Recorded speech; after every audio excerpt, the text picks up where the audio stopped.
Antum cinta nggak kepada Nabi Muhammad? Yakin? Pernah lihat Nabi Muhammad? Kenapa bisa cinta?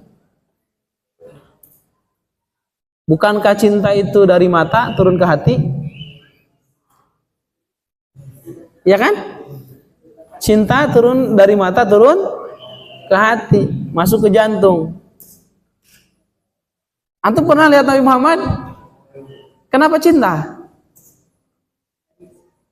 Ternyata cinta itu bukan dari mata turun ke hati, bukan. Ya. Cinta itu dari hati, so. Bukan dari mata. Cinta yang benar itu adalah dari hati, bukan dari mata. Ada orang mengatakan kalau cinta berawal dari mata, maka akan berakhir dengan air mata.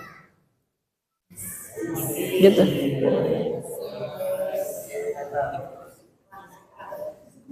Tapi kalau cinta ya bermula dari hati, maka itu akan menjadi cinta sejati. Ya. Maka cinta kita kepada Nabi Muhammad itu awalnya bukan mata, tapi hati, iman yang meyakini. Di situ. Jadi kalau kita bisa mencintai seseorang tanpa harus melihat dulu, itu adalah cinta yang hakiki. Kita cinta kepada Allah. Kita melihat Allah atau tidak? Tidak. Ini adalah cinta yang hakiki. Ya. Tapi kalau cinta berawal dari mata, hati-hati. Ujungnya nanti air mata.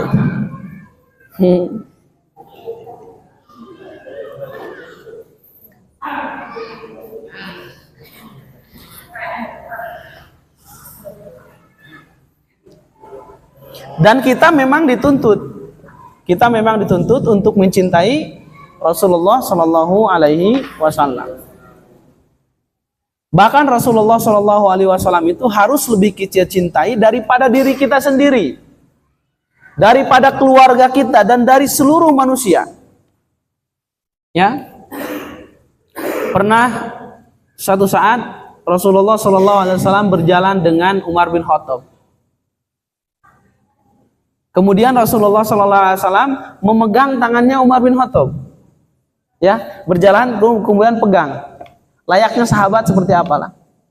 Akhirnya Umar mengatakan, ya Rasulullah, innaka la ahabbu ilayya illa min nafsi. Ya Rasulullah, sesungguhnya engkau adalah orang yang paling aku cintai, ya, kecuali ya Rasulullah, sesungguhnya engkau adalah orang yang paling aku cintai setelah diriku sendiri. Maksudnya Umar cinta kepada dirinya, kemudian kepada Rasulullah. Apa kata Rasul? Wallahi la ya Umar. Kata Rasulullah, tidak ya Umar, imanmu belum sempurna. Maka Umar mengatakan, ya Rasulullah, la anta ahabbu ilayya min nafsi. Sesungguhnya engkau adalah orang yang paling aku cintai bahkan dari diriku sendiri. Al-an ya Umar, sekarang imanmu sudah sempurna ya Umar. Ternyata mencintai Rasul itu harus lebih kita cintai daripada mencintai diri kita sendiri. Artinya kalau kita punya keinginan, ternyata keinginan kita berseberangan dengan keinginan Rasul, dengan perintah Rasul, siapa yang harus dikedepankan? Keinginan Rasulullah Shallallahu Alaihi Wasallam. Dalam hadis Rasulullah Sallallahu Alaihi Wasallam juga bersabda, la yu'minu ahadukum hatta akuna ahabba ilaihi min nafsihi wa waladihi wan nasi ajmain. Tidak akan sempurna iman seseorang sampai dia mencintaiku melebihi cintanya kepada dirinya, kepada anaknya, dan kepada seluruh manusia. Ya, itulah Rasulullah Sallallahu Alaihi Wasallam. Dan Rasulullah Sallallahu Alaihi Wasallam tentunya sangat mencintai kita. Saat Rasulullah Sallallahu Alaihi Wasallam meninggal, yang Rasulullah Sallallahu Alaihi Wasallam ucapkan siapa? Ummati, ummati, ummati. Ya Allah, ya. Kalau bisa Rasul itu minta kepada Allah ketika dicabut nyawanya oleh malaikat Ijrail, itu Rasul minta, ya Allah, ternyata sakit, dicabut nyawa itu sakit. Kalau bisa ya Allah, ya, sakitnya dicabut nyawa umatku sampai hari kiamat nanti, bebankan kepadaku saat ini. Saking cintanya Rasulullah. Kalau bisa ya Allah, sakitnya dicabut nyawa seluruh umatku sampai hari kiamat itu, bebankan kepadaku sekarang ya Allah. Sehingga setiap umatku nanti ketika dicabut nyawa itu tidak merasakan sakit. Itu cintanya Rasulullah SAW kepada kita. Nah, maka kewajiban kita kepada Rasulullah adalah mencintai Rasulullah. Yang kedua, kewajiban kita kepada Rasulullah itu adalah ittiba'u sunnatihi, yang semalam kita jelaskan. Mengikuti sunnah-sunnahnya. Alaikum bisunnati. Wajib bagi kalian, kata Rasul, mengikuti sunnah-sunnahku. Coba Ustaz tanya lagi, apa itu sunnah Rasul?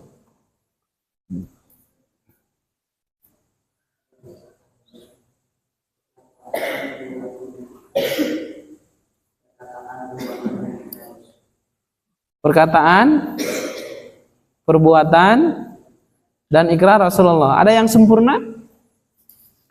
Antum mah kayak bapak-bapak jeung ibu-ibu ngaji teh.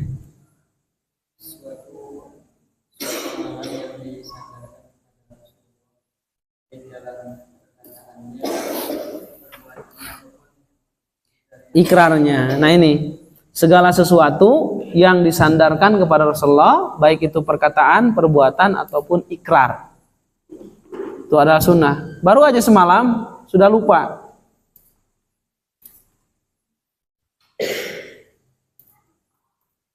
Yang gitulah ngaji, masuk telinga kanan, keluar dari telinga kiri. Tapi alhamdulillah bisa masuk. Karena ada santri yang tidak masuk, gitu, telinga kanan juga nggak masuk. Ya.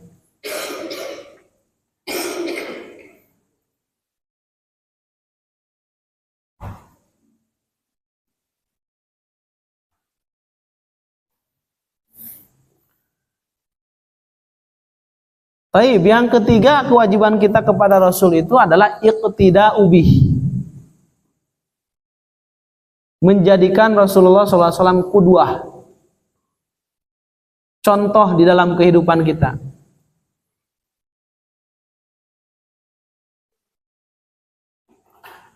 Laqad kana lakum fi Rasulillah uswatun hasanah. Telah ada untuk kalian pada diri Rasul itu uswatun hasanah. Uswatun hasanah ini adalah sauri teladan yang baik. Ada qudwah, ada uswah. Qudwah contoh yang baik, uswah juga contoh yang baik. Apa bedanya uswah hasanah dengan qudwah hasanah? Kalau qudwah hasanah adalah contoh yang baik, tapi yang menjadi contoh ini kadang-kadang juga tidak baik. Seperti misalkan ustadz itu memberikan contoh yang baik, tapi kadang-kadang dia baik, kadang-kadang dia juga tidak baik. Kadang-kadang dia juga melakukan kesalahan. Kalau Rasul tidak, uswatun hasanah.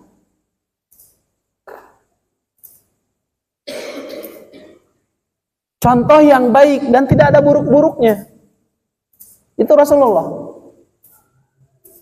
Kalau ulama, kalau ustadz, kalau kiai, mungkin dia contoh yang baik, tapi kadang-kadang melakukan keburukan.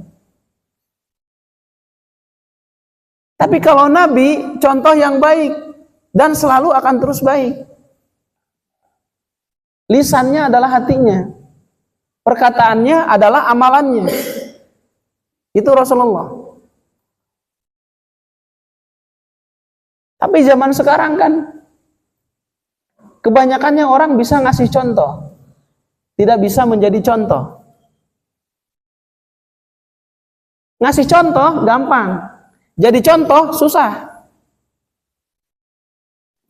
Betul atau tidak? Kalau ngasih contohnya udah, tapi untuk menjadi contoh, sosok menjadi contoh itu susah. Nah, sekarang ribuan motivator kehidupan bahagia, dia sendiri tidak bahagia, ya kan?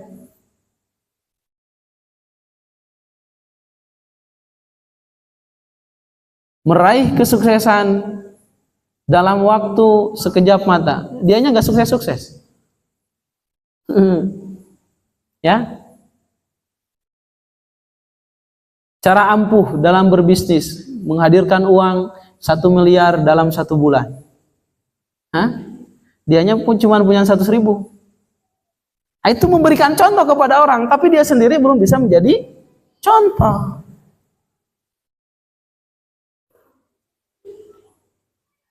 Para jemaah, banyak-banyaklah bersedekah, dianya pelit. Itu kan? Itu artinya dia memberi contoh, tapi dia belum bisa menjadi contoh. Kalau Rasulullah memberi contoh dan dia sendiri menjadi contoh.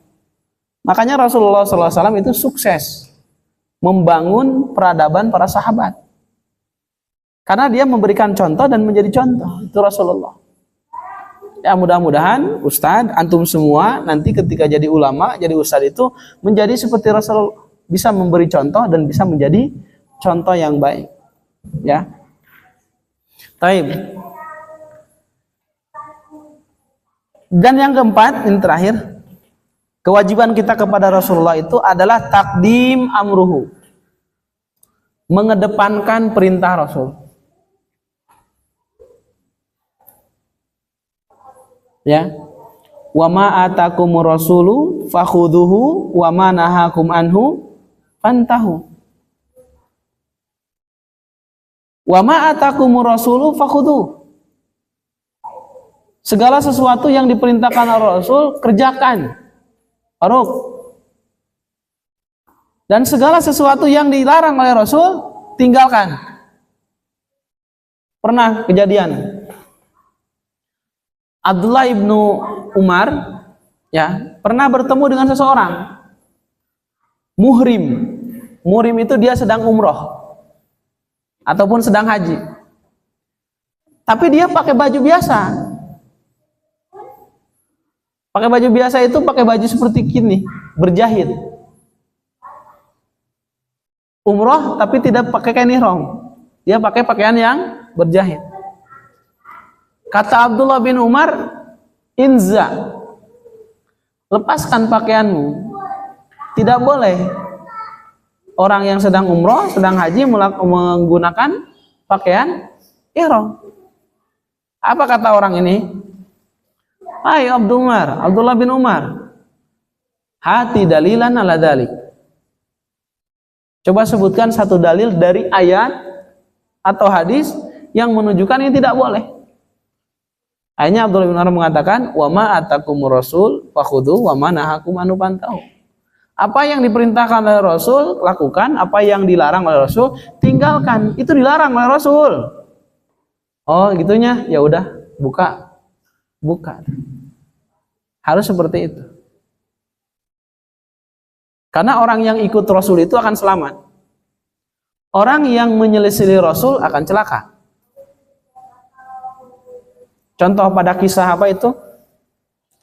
Kisah perang Uhud. Satu-satunya perang yang dalam sejarah umat Islam mendapatkan kegagalan itu perang Uhud. Semua perang yang diikuti oleh Rasulullah itu menang, kecuali perang Uhud. Salah satu sebab kegagalan perang Uhud itu karena ada pasukan yang tidak taat terhadap perintah Rasulullah. Ketika perang Uhud, kaum muslimin waktu itu 1.000 orang. Sedangkan orang-orang kafir Quraisy yang menyerang dari Mekah itu, menyerang kota Madinah itu ada 3.000 orang. Ketika Rasulullah SAW dengan para sahabat keluar dari kota Madinah menuju Gunung Uhud, ada beberapa kalangan munafik yang diketuai oleh Abdullah bin Ubay bin Salul. Mereka berbisik-bisik menakuti kaum muslimin. Yang waktu itu ada beberapa kaum muslimin yang memang imannya masih lemah. Aduh, udahlah pulang lagi. Itu 3.000, kita cuma 1.000 nih. Kalau kalah istri kita jadi janda nih, anak kita jadi yatim nih, gimana? Orang tua kita kehilangan kita, pulang lagi yuk. Oh iya ya. Akhirnya pulang lagi 300 orang. Berapa pulang lagi? 300 orang yang pulang lagi. Berarti kaum muslimin jumlahnya berapa sekarang? 700 melawan 3000. Ya.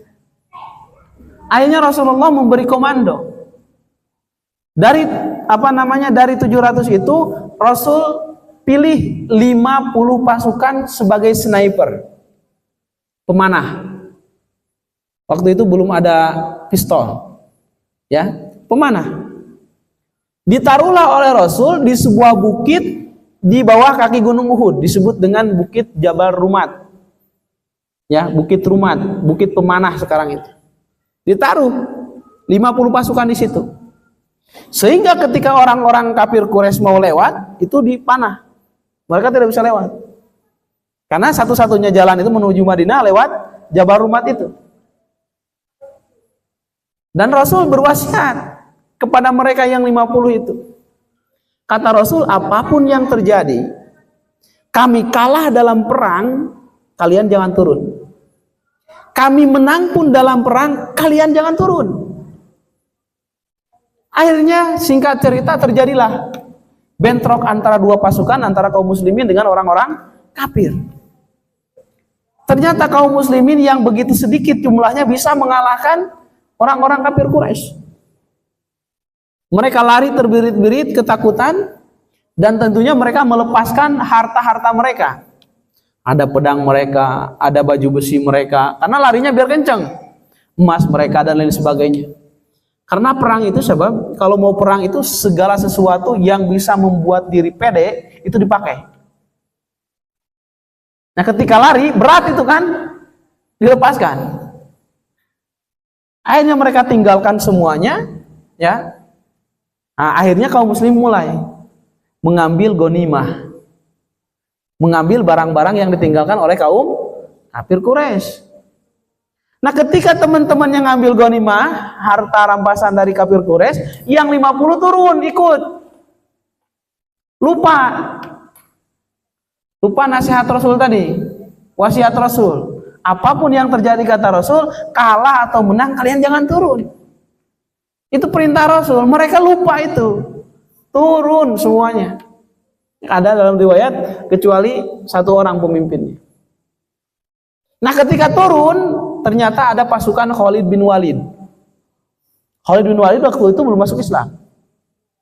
Pasukan berkuda. Ternyata orang kafir di belakang itu sudah menyiapkan 200 pasukan berkuda, 200 orang. Ketika sudah tahu orang-orang muslim yang pemanah itu turun, mereka akhirnya menyerang. Ya, bahkan menyerangnya memutar dari belakang, seperti itu. Jadi kaum muslim itu diserang dari belakang yang sedang ambil ghanimah tersebut. Ketika kaum muslimin diserang oleh 200 pasukan berkuda, orang-orang kafir Quraisy tadi yang lari melihat, balik lagi nyerang lagi. Kaum muslimin. Jadi dari depan dan belakang diserangnya. Sehingga gugurlah 70 pasukan. Ya, disebut dengan syuhada Uhud. 70 pasukan, 70 orang dari kaum muslimin meninggal. Salah satunya paman Rasulullah SAW, Sayyidina Hamzah, meninggal di perang Uhud. Gara-garanya apa? Karena pasukan pemanah itu tidak taat terhadap perintah Rasulullah. Ini menunjukkan kepada kita, orang yang tidak taat kepada Rasulullah di dunia saja celaka. Jadi kalau mau selamat, ikuti perintah Rasul. Tidak ikut perintah Rasul, siap-siap untuk celaka, baik di dunia ataupun di akhirat. Ya. Wa iqamus shalat, dan